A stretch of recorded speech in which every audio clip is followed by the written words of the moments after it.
आपको, ये भी बात हमको देखी हमने। अब उसके अलावा फिर ये इतनी बात हो गई, इसके बाद अपना नया विषय आता है आज। कल इंद्रियों की बात करी थी हमने, इंद्रियों के बाद हमने मन की भी बात करी थी कि एक मन भी होता है जिसे अनिंद्रिय बोलते हैं। अब इसके बाद बात आती है कि ये जीव है, जीव का क्या हो गया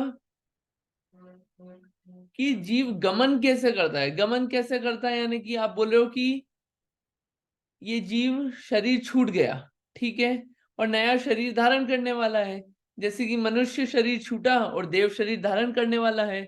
अब उस समय में शरीर है नहीं तो मन तो नहीं है उसका, है ना। तो फिर वो गमन कैसे करता है, मतलब वो जाता कैसे, उसको कैसे रहता है कि मैं मनुष्य से देव में जाऊं, कैसे ये प्रोसेस कैसे होता है। और हमने ये भी सुना है कि जीव जो है मरने के बाद भटकता रहता है, ये भी कुछ आत्मा भटक रही है कुछ समय, ये भी होता है। उसके लिए हम दुनिया भर के सारे यज्ञ भी कराते हैं कुछ लोग। तो ये सब कार्य एक्चुअल में है क्या। कुछ लोग बोलते हैं कि मरने के बाद जीव जो है जाके किसी और में मिल गया, ये भी बातें सुनी है। तो एक्चुअल में होता क्या है, कैसे जन्म हो रहा है, वो प्रोसेस जान रहे हैं अपन। इसके लिए आगे के कुछ 4-5 सूत्र आएंगे, आज हम उस चीज को देखेंगे यहाँ पे, ठीक है। तो अगला सूत्र है विग्रह गतो कर्म योग। क्या है सूत्र, विग्रह गतो कर्म योग। सूत्र आसान है, देखिए जो शब्द आएंगे उसको धीरे धीरे बताते जाएंगे। दो शब्द हैं, एक है विग्रह गति और एक है कर्म योग, ठीक है। दो शब्द हैं, विग्रह गति और कर्म योग। ये विग्रह गति क्या होता है, देखिए विग्रह गति आसान भाषा में समझे तो जैसे यहाँ पे मनुष्य में है अपन अभी, ठीक है। मनुष्य पना छोड़ा, मनुष्य शरीर छोड़ा और देव शरीर धारण किया, लेकिन बीच में कुछ गैप हुआ ना, गैप। एकदम ऐसा थोड़ी हो गया कि यहाँ छूटा और वहां देव शरीर मिल गया। ऑल्दो वो टाइम पीरियड बहुत छोटा है, लेकिन कुछ गैप हुआ ना। वो जो गैप है, जिस उस गैप के समय ये जीव जिस जिस जगह पे रहता है, जिस पर्याय में रहता है, उसको क्या बोलते हैं, विग्रह गति। वो कैसी होती है वो देखेंगे अपन। तो विग्रह गति में क्या होता है, कर्म योग होता है। विग्रह गति में कर्म योग होता है। अब कर्म योग क्या होता है और विग्रह गति क्या होता है, इसको हम थोड़ा सा पढ़ते हैं। तो पहले आप लोग पढ़िए इसको, फिर अपन समझते हैं इसको, ठीक। चलिए, आप में से कौन पढ़ेंगे, पहले सूत्र पढ़ लीजिए एक बार, तो अपने को क्या है थोड़ा आगे चलेंगे। विग्रह गतो कर्म योग, यानी विग्रह गति में कार्माण का योग होता है। कर्म योग, कर्म किससे बना है, कार्माण शरीर से बना है, कार्माण पार्टिकल से बना है। इसलिए विग्रह गति में क्या है, कार्माण का योग है, ठीक। आगे ये आएगा कर्म योग भी किसे कहते हैं, विग्रह गति भी समझते हैं अपन। चलिए आप पढ़िए, सूत्र पढ़ेंगे आप में से कोई, एक बार सूत्र पढ़ लीजिए फिर आगे चलेंगे, ताकि पूरा वर्णन आज यही चलेगा विग्रह गति का। हाँ जी, पढ़िए इंदिरा जी। जय जिनेन्द्र। विग्रह गतो कर्म योग। बढ़िया, विग्रह गति में कर्मण का योग होता है। हाँ बढ़िया, ठीक है। हाँ उमा आंटी जी आप सुनाएंगे, याद है आपको। जी, जय जिनेन्द्र। विग्रह गतौ कर्म योग। बढ़िया, विग्रह गति में बस। कर्मण का योग होता है। हाँ बस अपने को अर्थ ही पढ़ना है, अर्थ नहीं पढ़ना है, सिर्फ सूत्र ही पढ़ना रहता है, ठीक है। चलिए अब अपन इसको पढ़ते हैं कि विग्रह गति होता क्या है। इसको पहले पढ़ते हैं फिर इसका अर्थ समझेंगे। हाँ जी, किसी को पढ़ना ही है।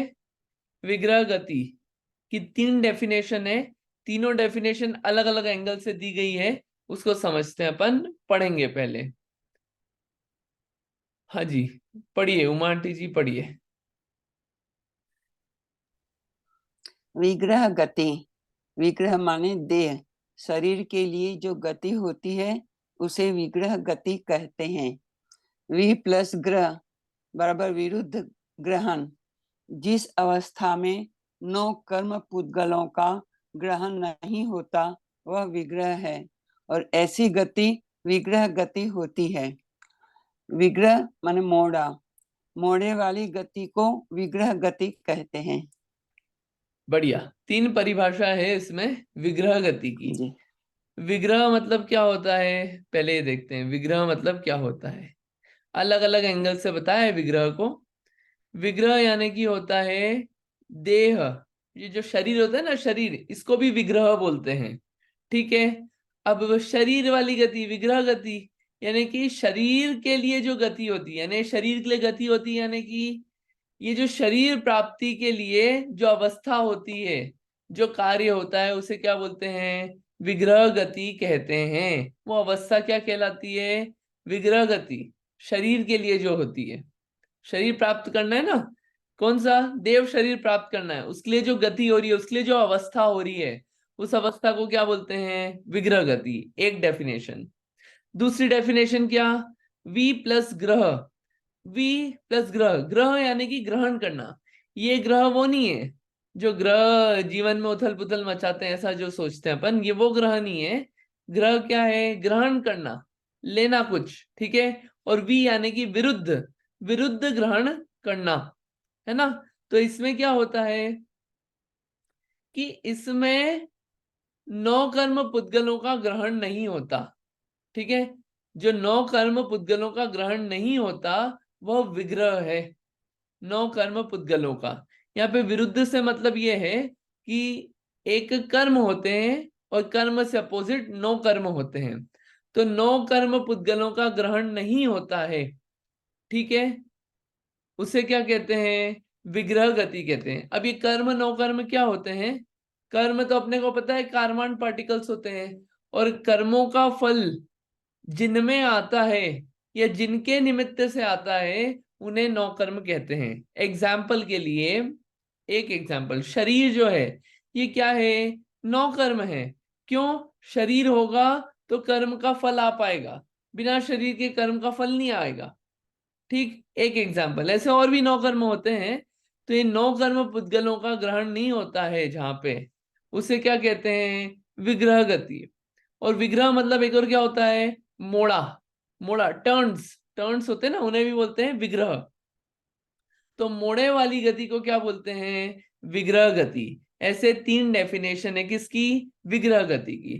तो अपन ने क्या समझा, विग्रह गतौ कर्म योग। तो विग्रह गति की डेफिनेशन अपन लोगों को समझ में आ गई। अभी फोटो देखेंगे उसका और क्लियर हो जाएगा, है ना। चलिए अब अपने को समझना ये कर्म योग क्या है। कर्म योग पढ़ते हैं, फिर अपने को ये सूत्र समझ में आ जाएगा। चलिए पढ़िए, कर्म योग क्या होता है। हाँ जी, रीड करिए, कौन कर रहे हैं आप में से रीड। हाँ जी, पढ़िए इंदिरा जी।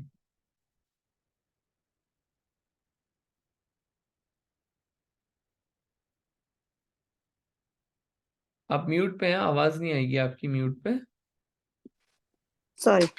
कर्मयोग कार्मण शरीर के निमित्त से आत्मा प्रदेशों में परिस्पंदन होता है, जिसे कर्मयोग कहते हैं। यह योग सिर्फ विग्रह गति में ही पाया जाता है। बढ़िया।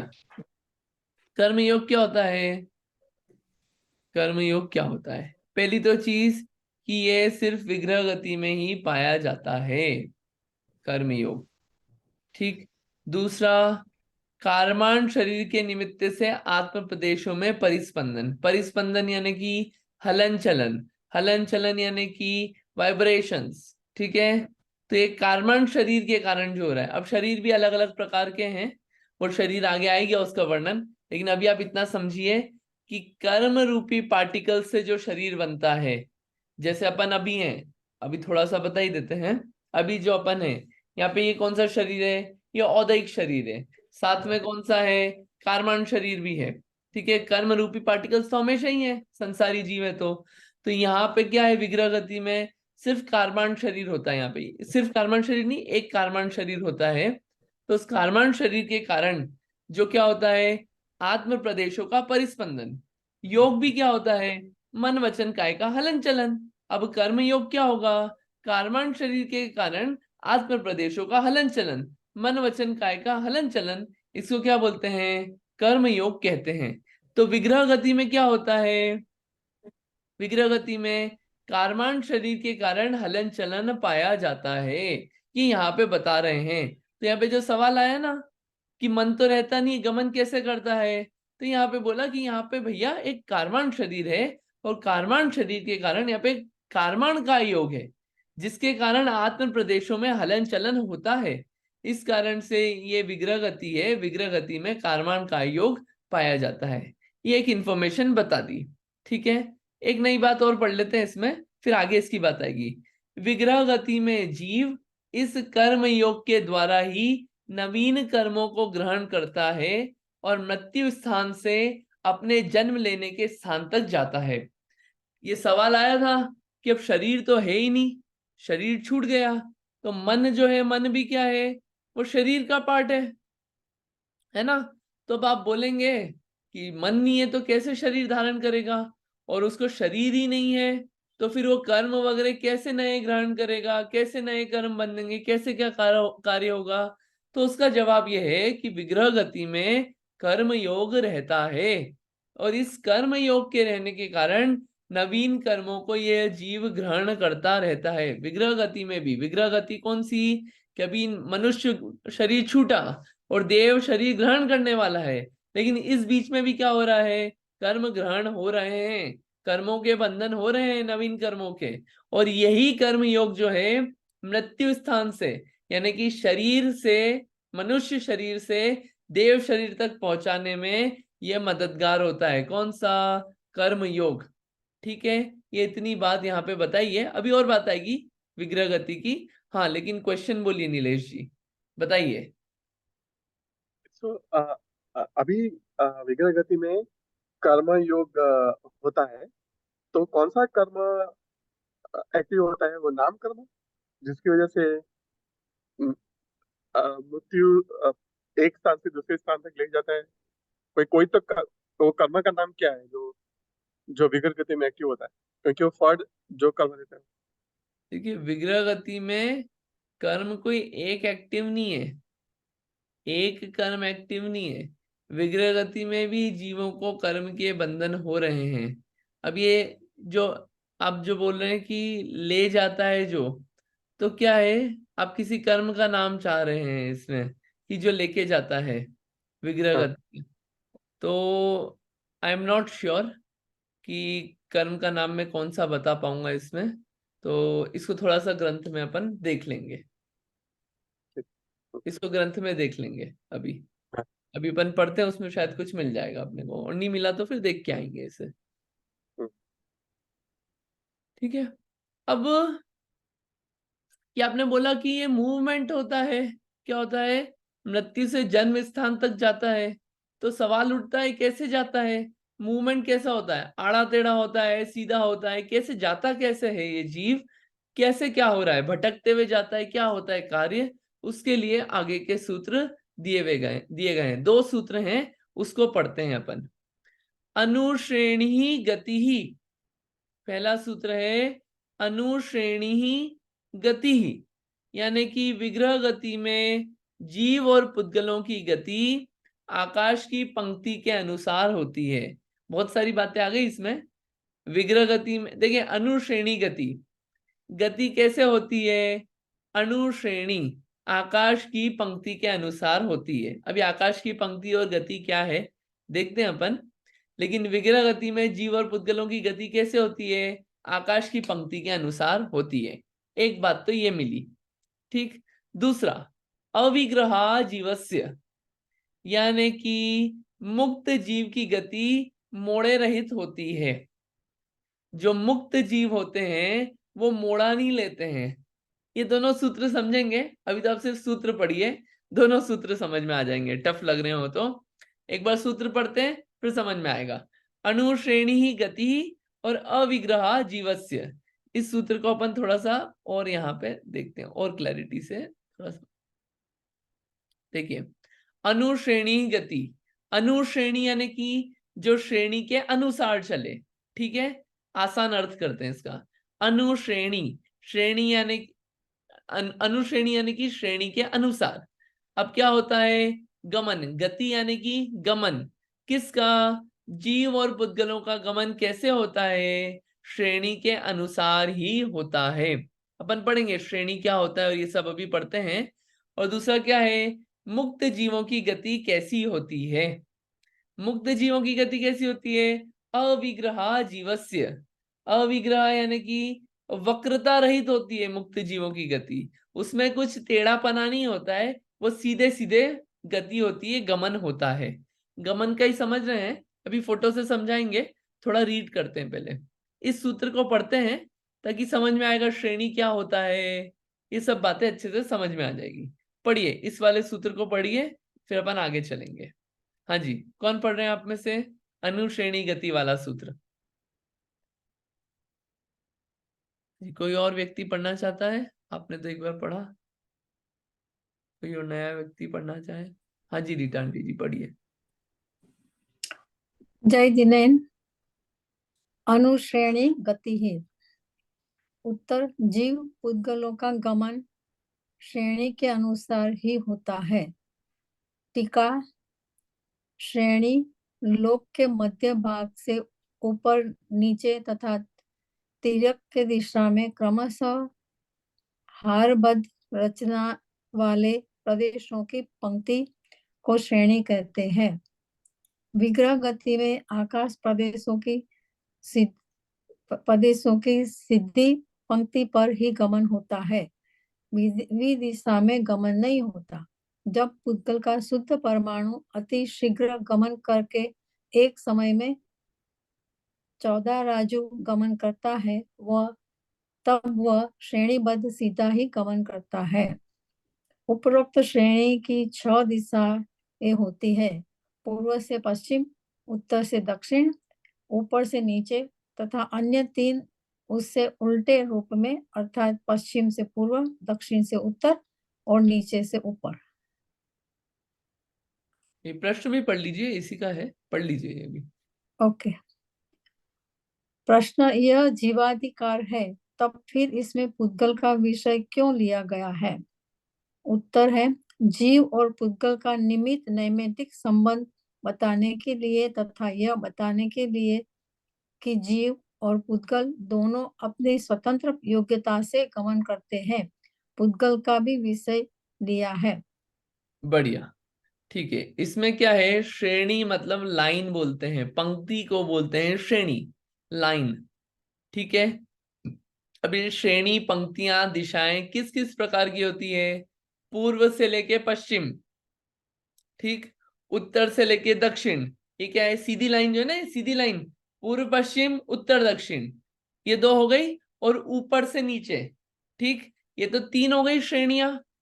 अब इससे उल्टा देखें अपन, क्या होगा, पश्चिम से पूर्व, दक्षिण से उत्तर और नीचे से ऊपर, ऐसे ये 6 पंक्तियां होती है, 6 दिशाएं होती है श्रेणी की, ठीक है।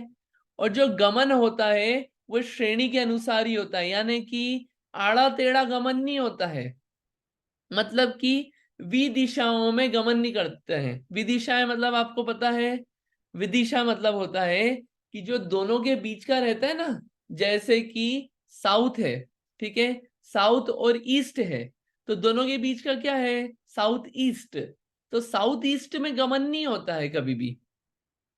अभी फोटो देखेंगे अपन, नॉर्थ है और ईस्ट है, तो नॉर्थ ईस्ट में गमन नहीं होगा, नॉर्थ वेस्ट में गमन नहीं होगा, ठीक है। वो स्ट्रेट ही गमन होता है जीव का विग्रह गति में, आड़ा टेढ़ा गमन नहीं होता है, ये बात बताना चाह रहे हैं। अभी फोटो दिख जाएगा अपने को। दूसरी बात, पुद्गल जो होता है, पुद्गल का भी गमन कैसे होता है? पुद्गल का भी गमन आड़ा टेढ़ा नहीं होता है, सीधा ही गमन होता है। ऐसा नहीं होता कि ऐसा गया, ये ऐसे सीधे यूं टेढ़ा गमन कर जाएगा किसी डायरेक्शन में, नहीं, सीधा जाएगा पूर्व से पश्चिम या उत्तर से दक्षिण, ऐसे ही गमन करेगा। ऐसा नहीं होगा कि विदिशाओं में चला जाएगा कि नॉर्थ वेस्ट या नॉर्थ ईस्ट में सीधे गमन कर गया, नहीं, जा सकता है नॉर्थ वेस्ट नॉर्थ ईस्ट में भी, लेकिन पहले ऊपर जाएगा फिर टेढ़ा यूं होएगा, डायरेक्शन ऐसे बदलेंगे, ठीक है। अभी डायरेक्शंस देखते हैं अपन कैसे क्या गमन होता है। अब यहाँ पे एक क्वेश्चन आ गया कि आप तो जीव अधिकार समझा रहे थे, पुद्गलों की बात कैसे आ गई? पुद्गल की बात इसलिए आई यहाँ पे कि एक तो क्या है, जीव के साथ पुद्गल भी पाया जाता है, दूसरी बात, और दूसरी बात यहाँ पे ये है कि दोनों की स्वतंत्र योग्यता बताना है, कि कोई किसी को खींच के गमन नहीं करवा रहा है, जीव अपनी योग्यता अनुसार गमन कर रहा है और पुद्गल अपनी योग्यता अनुसार गमन कर रहा है, यहाँ पे ये बात बतानी थी। तो ये क्या कहता है, अनुश्रेणी गति, यानी कि जीव और पुद्गलों का गमन कैसे होता है, श्रेणी के अनुसार होता है, आड़ा टेढ़ा गमन नहीं होता है, सीधा ही होगा डायरेक्शंस में। इतना सा इस सूत्र का अर्थ है। फोटो इसमें हेल्पफुल अंकित, होगा। हाँ जी, किसी ने कुछ पूछा क्या? बोलो। अंकित, हाँ बताइए। हाँ ये पूछी थी कि पुद्गल, क्या पुद्गल से मतलब कार्बन शरीर है? पुद्गल से यहाँ पे कार्बन शरीर है क्या, इस कॉन्टेक्स्ट में मैं श्योर नहीं हूं अभी, मैं श्योर नहीं हूं। देख, अपन तत्वार्थ मंजूषा में भी देख लेंगे, मैं श्योर नहीं हूं। हाँ, क्योंकि आपने बोला पुद्गल भी सीधा जाता है, तो पुद्गल से मतलब कार्बन शरीर ही होगा, राइट? क्या आ, पता। यहाँ पे देखिए एक जो बात आई है ना, वो यहाँ पे आई है कि शुद्ध पुद्गल परमाणु जो है उसका गमन भी सीधा होता है। लेकिन चूंकि यहाँ पे विग्रह गति की बात चल रही है, तो यहाँ पे कार्बन शरीर को बताने के लिए करा है कि कैसे करा है, वो थोड़ा सा मैं क्लियर नहीं हूँ। उसको पढ़ते हैं, इसमें देखते हैं थोड़ा सा। हाँ ठीक है, आपको जब भी इसका आंसर पता चले तो बताना मेरे को, है ना? हाँ, तत्वार्थ हाँ मंजूषा में देखेंगे। ठीक है। हाँ हाँ। हाँ, जय जी। जय श्री। और अविग्रह जीवस्य, मुक्त जीव कैसी होता है, उनका मोड़े रहित होता है। देखिए क्या होगा, जो संसारी जीव है वो तो मोड़े के साथ जन्म लेंगे, और मुक्त जीव का मोड़े रहित गमन होता है। अब पहले थ्योरी पढ़ाने से पहले फोटो दिखा देते हैं, ताकि क्या है, बहुत क्लैरिटी हो जाएगी, फिर सूत्र पढ़ेंगे। देखिए ये फोटो दिख रहा है आप सबको, ताकि सारे सूत्र इस एक फोटो से क्लियर हो जाएंगे। ये क्या है, 3 लोक का नक्शा है, ठीक, 3D होता है। अब 3 लोक के नक्शे में ये बीच में जो रेक्टेंगल बना है ना, ये क्या है, त्रस नाड़ी है ये, जिसमें त्रस जीव उत्पन्न होते हैं, त्रस जीव इसके बाहर उत्पन्न नहीं होते। ठीक है, ये त्रस नाड़ी भी 3D है, आप इसको 1D मत समझना, है ना। अब अपन समझते हैं कैसे क्या जन्म हो रहा है। आप देखिए यहाँ पे सबसे ऊपर राइट मोस्ट पे लिखा है उत्पत्ति स्थान। ठीक है, यहाँ पे किसी को जन्म लेना है एग्जाम्पल के लिए। और नीचे देखिए राइट मोस्ट पे, सबसे नीचे राइट मोस्ट पे क्या लिखा है, मरण स्थान। कोई जीव वहां पे मरा, अब उसको मरण होने के बाद उसको क्या करना है, वहां पे जन्म लेना है। तो वहां पे वो कैसे जन्म लेगा, वो यहाँ पे अपन समझ रहे हैं। ठीक है, यहाँ पे ये बात समझाई जा रही है। तो यहाँ पे क्या होगा कि पहले समय में तो ये जीव क्या करेगा, यहाँ पे ये सीधे गमन करेगा। कौन सा, ये इस डायरेक्शन में करेगा, पूर्व पश्चिम डायरेक्शन में गमन करेगा। ठीक, तो पहले समय में फिर क्या होगा, फिर ये भी हो सकता था कोई बोल दे कि यहां से ऐसा टेढ़ा गमन कर जाता है, यहाँ पे टेढ़ा गमन कर जाता। तो यहाँ पे टेढ़ा गमन नहीं करेगा। क्यों, क्योंकि विदिशाओं में गमन नहीं होता है। तो अब क्या करेगा, दक्षिण से उत्तर जाएगा। तो ये कितना समय हो गया, दूसरा समय। ये सब क्या होता है, एक एक समय में काम होते हैं मूवमेंट के। ठीक है, प्रथम समय में ये, द्वितीय समय में ये, हो गया, एक मोड़ा कंप्लीट हो गया। अब दूसरे मोड़े में क्या होगा, दूसरा मोड़ा, इसमें अब ये यहाँ पे जाना है, तो यहाँ पे सीधे ऐसे नहीं चला जाएगा। पहले क्या होगा, वहां पे ये पूर्व पश्चिम डायरेक्शन में जाएगा। तो ये क्या हो गया, तीसरे समय में दूसरा मोड़ा हुआ। ठीक, अभी यहां से यहाँ पे भी किस डायरेक्शन में गया, यहाँ से भी ये ऊपर नीचे वाले डायरेक्शन में गया। ये भी विदिशा नहीं है, फोटो में ऐसा दिख रहा है, लेकिन ये विदिशा नहीं है। ठीक है, तो ये यहां से आखिरी स्थान पे, उत्पत्ति स्थान पे जाके जन्म ले लेगा। आप इसमें देखना क्या हुआ, मरण स्थान से उत्पत्ति स्थान पे जाना था। ठीक है, अब ये क्या है, विग्रह गति है, यानी कि जिसमें गमन हो रहा है शरीर प्राप्ति के लिए। तो क्या कर रहा है, वो दिशाओं में गमन कर रहा है, विदिशाओं में गमन नहीं कर रहा है। ये एग्जाम्पल दिया है। ठीक, इसमें दूसरी चीज और ये देखने वाली बात है कि जब पहला समय कंप्लीट हुआ तो क्या हुआ, पहला मोड़ा कंप्लीट हुआ। जब दूसरा समय कंप्लीट हुआ तो दूसरा मोड़ा फिर कंप्लीट हुआ, फिर दूसरा मोड़ा चालू होता है। जब तीसरा समय कंप्लीट हुआ तो तीसरा मोड़ा चालू होता है। और जब चौथे समय में जन्म ले लिया। अब ये फोटो देख के क्वेश्चन ये आते हैं, कितने समय लगते हैं किसी जीव को उत्पन्न होने के लिए? क्या एक समय में, 2 समय में, 3 समय में, 4 समय में? ये तो आपको एग्जाम्पल के लिए 4 समय वाला दिखाया, 3 मोड़े वाला। ठीक है, किसी जीव क्या 2 मोड़े में जन्म हो जाएगा, 3 मोड़े में जन्म हो जाएगा, या 1 मोड़ में जन्म हो जाएगा? कैसे जन्म होगा, ये एक क्वेश्चन आता है। और दूसरा क्वेश्चन ये आता है, कितने समय लगेंगे? क्या एक समय में भी जन्म हो सकता है, 2 समय में भी, 3 समय में भी, 4 समय में भी, या 4 से ज्यादा भी समय लगते हैं? ये क्वेश्चंस कुछ उठते हैं ये फोटो देख के। एक बात जो आई, अविग्रह मुक्त जीवों का अविग्रह जीवस्य, यानी कि जो मुक्त जीव है उनका गमन कैसे होता है? बिना मोड़े के। मुक्त जीव यानी कि जो संसार से पार हो गए, सिद्ध बन रहे हैं, तो वो ऊपर जाके अवस्थित होंगे, बैठेंगे सिद्धशिला में, तो वो सीधे के सीधे ऊपर गमन होगा उनका। उनका आड़ा टेढ़ा कहीं भी गमन नहीं होता है। क्यों ऐसा? ऐसा इसलिए कि मुक्त जीव जो है वो 2.5 द्वीप से ही मोक्ष जाते हैं, और 2.5 द्वीप जो है वो त्रस नाड़ी में है, और त्रस नाड़ी और सिद्धशिला भी 2.5 द्वीप, मतलब इतनी ही है जितना ये है, 2.5 द्वीप उतना ही उसका मेजरमेंट है। तो जहां से जाते हैं वहां से वैसा का वैसा सीधा चले जाते हैं, उनका आड़ा टेढ़ा गमन नहीं होता है। इसके और भी कारण है, ऊपर ही गमन क्यों होता है वो 10वें अध्याय में आएगा, लेकिन ये इस सूत्र से अपने को विग्रह गति में मोड़ा व समय का फोटो एक मान पता चलता है ना। इसको अपन थोड़ा सा रीड करते हैं, फिर कनेक्ट होगा वापस से। अपन ने सबसे पहले पढ़ा अनुश्रेणी गति। अब ये अनुश्रेणी क्या होता है? आकाश के प्रदेश की पंक्ति के अनुसार गमन, इसे बोलते हैं अनुश्रेणी गति।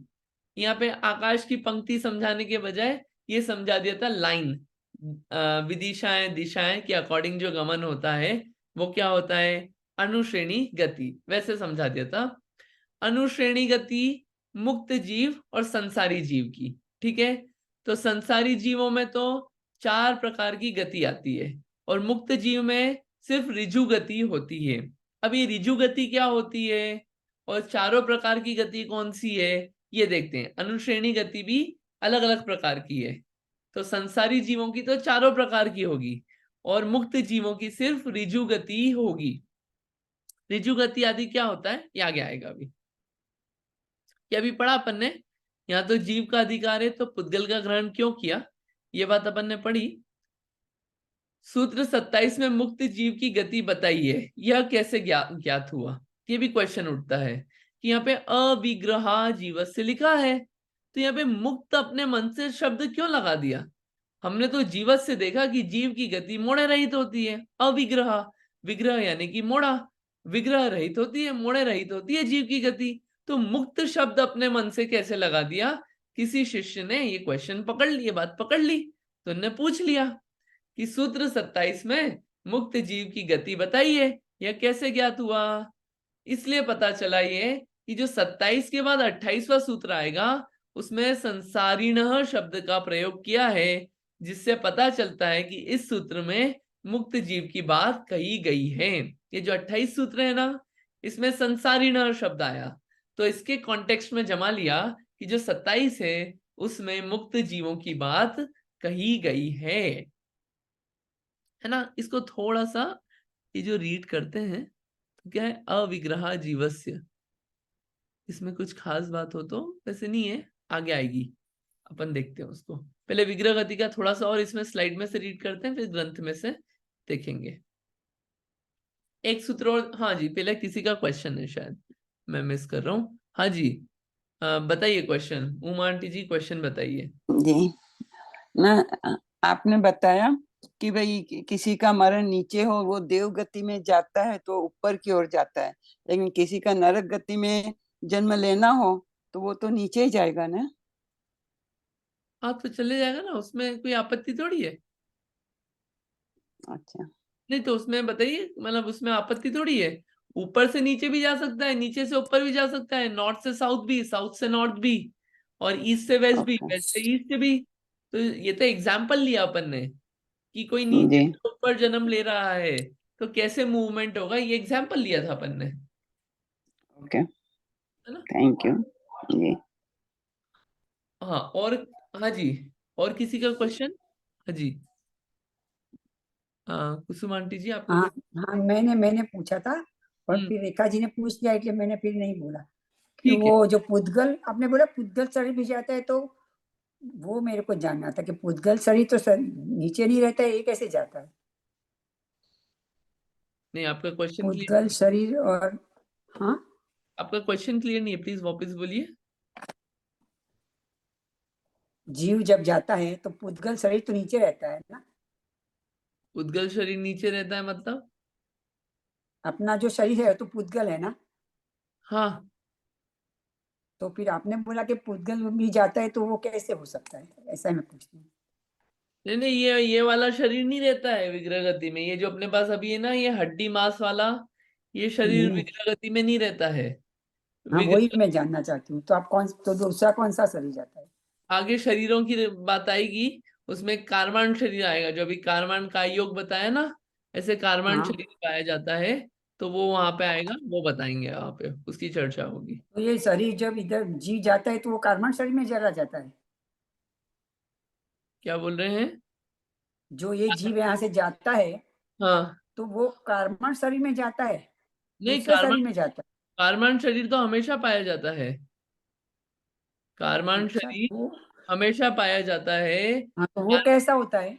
वो तो हमको दिखाई नहीं देता है ना। हाँ, नहीं दिखाई नहीं देगा वो शरीर। और भी शरीर ऐसे होते हैं जो दिखाई नहीं देते। तेजस शरीर, वो भी दिखाई नहीं देता। आगे आएंगे शरीरों के भेद, उसमें समझ में आएगा। सारे शरीर दिखेंगे नहीं, ये इन आंखों अच्छा, से, है ना? तो कार्बन शरीर हमेशा, अभी शरीर की बातें आएगी। कार्बन शरीर हमेशा पाया जाता है, जो कर्म रूप पार्टिकल से बना हुआ है। वो उसको अपन देखेंगे आगे, शरीर का बात आने वाली आगे के सूत्रों में, 5-6 सूत्रों में, तब शरीर का अपन समझेंगे। तो ये क्वेश्चन जो उठा है, ऐसे शिष्य को भी उठा होगा, तो आचार्य महाराज ने बाद में उसका वर्णन किया। अच्छा, अब देखते अच्छा, हैं आगे। अच्छा।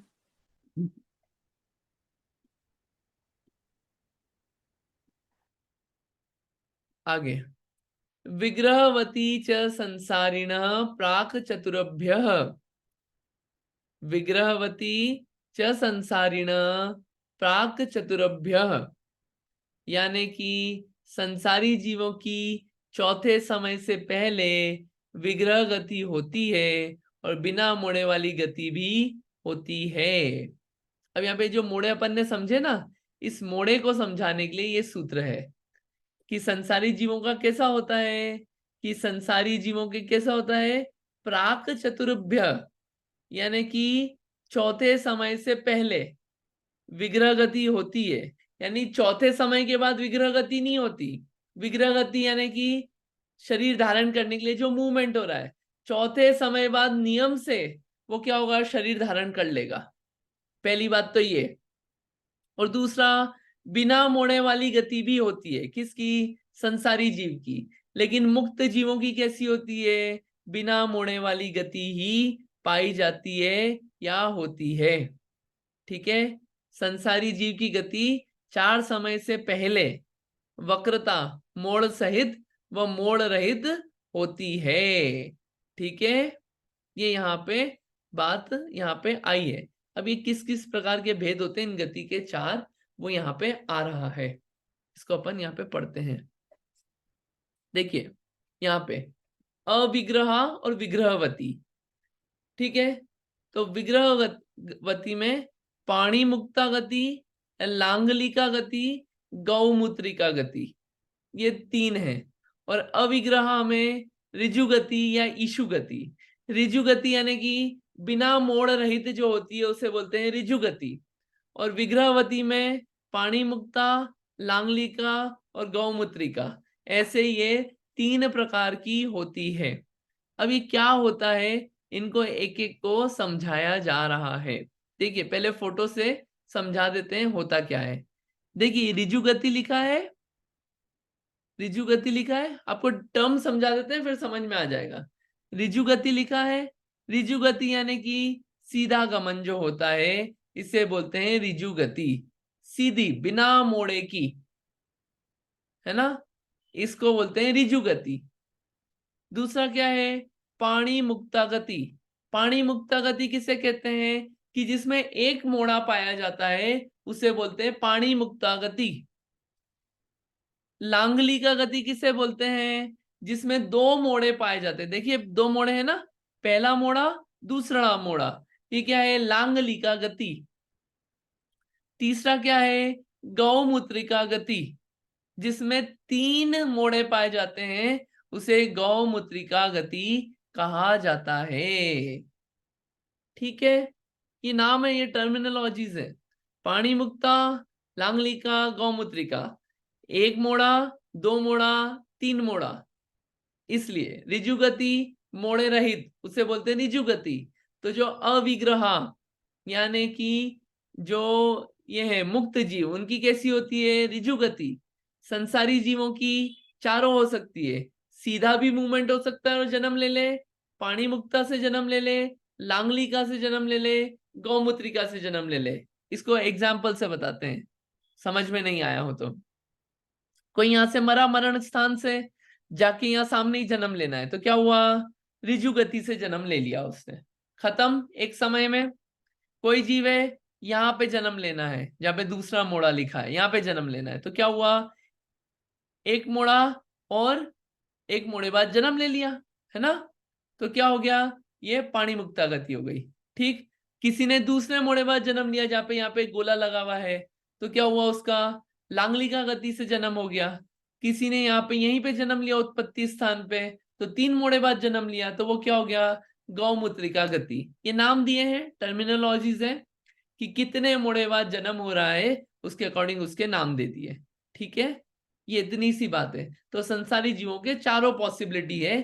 चार समय बाद कोई भी विग्रह गति में नहीं रहेगा, शरीर रहित नहीं रहेगा, वो नियम से शरीर धारण कर लेगा, विग्रह गति में नहीं पाया जाएगा। और विग्रह गति में मरने के बाद भी जीव भटकता नहीं है, वो मूवमेंट करके फटाफट शरीर धारण कर लेता है। ये समय की बात है, तो समय यानी कि बहुत छोटा छोटा टाइम पीरियड है जो कि समय का वर्णन यहाँ पे चल रहा है। ठीक है, ये यहाँ पे इतनी बात है। अब कुछ बातें और है, मैं थोड़ा सा इतना नहीं लेना चाह रहा हूँ डिटेल में, बाकी अपन कर लेंगे। ठीक है, आज इतना ही लेंगे।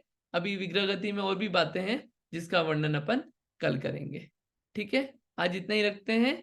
अभी जिनवाणी स्तुति कर लेते हैं। किसी को कोई क्वेश्चन?